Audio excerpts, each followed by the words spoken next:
foghorn leghorn, you know, this little kid with some wisdom, big old glasses, but he can make, he's like Hawkins and Einstein, you know, and I said, this guy's brilliant, I know, but I could see and feel by the tone of his voice that there was a lot of passion, that somehow he would position himself with his vision to be right there with the Strats and the Les Pauls. I had a feeling that he would be in a place where, well, you know, all those guitars are #1 to guitar players. You know, there's not like A1 because it's subjective. And I'll give you an example. If you ask Jimi Hendrix if he was here, who's your favorite guitar player? He'd say, by the guy. You know, hands down. And if you ask Stevie Ray Vaughan, who's your favorite guitar player? You say Albert King, you know. And if you ask Albert King, he'd probably say it was him, you know. So what I'm saying is subjective, you know. I mean, in God's world, and I'll say it like this, you can understand it. God created the world round so we can all have center stage. In other words, to God, everybody's #1. He doesn't see like, you know, we humans with our ego, we make like, you know, big. But anyway, when I first hooked up with Paul, I immediately got inspired by his passion to create something with his hands and with his vision and with his heart that would resonate with my heart till the day I died now, because I've been to the place where he makes them. And what impressed me the most was people from all walks of life, you know, mohawk hairs and rings and sweet and tie and hippies and everything, you know, and they all put this, he's like Leonard Bernstein, you know, and the people who make the guitars, they're like the symphony.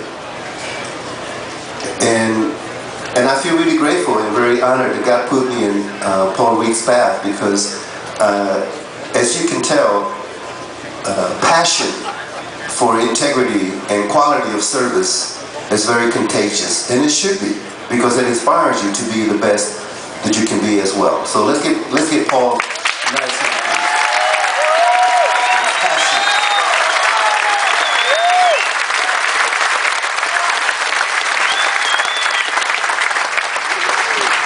On that note, there's 260 people working here, right? So you guys got to give a big hand to Bev Fowler and everyone for putting this thing together. You got to give a big hand to Frank Lafina for coming up with the idea. Singers are part of convincing me to do it. I mean, you've got a very large group of people that work in your organization and make the whole Santana thing work, right? And I gotta tell you that there's a huge group of people in here. You've got dealers, distributors, customers, fans, people that dream about getting them. Some people have 30 of them and want a 31st, which I don't understand, but keep buying, that's why we're here. And the other thing, Carlos, is, you know, they've come to hear what sounds these things make. In a way, guitars are the best Prozac ever invented. Or Oxycontin, because basically, if you see somebody, hang on a minute, if you see somebody with an iPod in their ears, they're not in a bad mood. If you see somebody on a couch playing a guitar, they're in a good mood. It is a mood-adjusting thing. They're wonderful things. You give somebody a guitar and their lives can change. To me, I saw this guitar in my bedroom, and I thought my life could change with this. And that must have happened to you too when you first got your hands on the guitar, right? Totally. I was. A lot of people spend their whole lifetime fighting for their voice or what I'm supposed to do, and you know, for me, it's everyone here has fingerprints, and you have your own identity. God gave it to you. You know, there's only one of you. You know, so when I found my voice, I gave up trying to sound like Buddy Guy and Otis Rush and Dee Dee. I just couldn't do it, and so I said, okay, I guess I'm not supposed to sound like them. And what happens is that you take time, if you invest time to actually spend time with your own heart, then you will hear clearly and you will see what your vision is.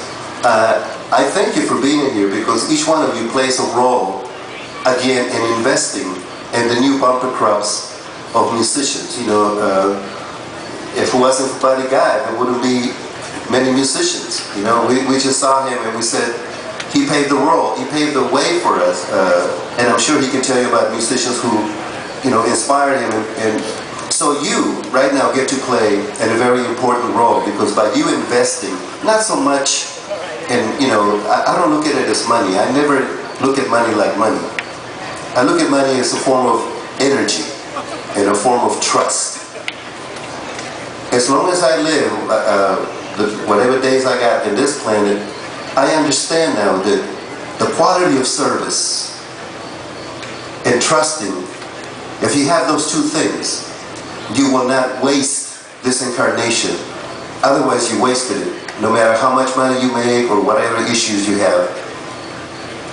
Like Paul, you know, invest in the quality of service and in trusting that we trust you and hope that you trust us for being here, and that we can throw the net and get new musicians, that there are new ladies and young men who come up and try to do what Buddy does, or Otis Rush does, or B.B. King, or Santana, or Prince, because we all come from the same thing. Sound, resonance, vibration. And this is the king. He's the king of the maker of sound, resonance, vibration. Paul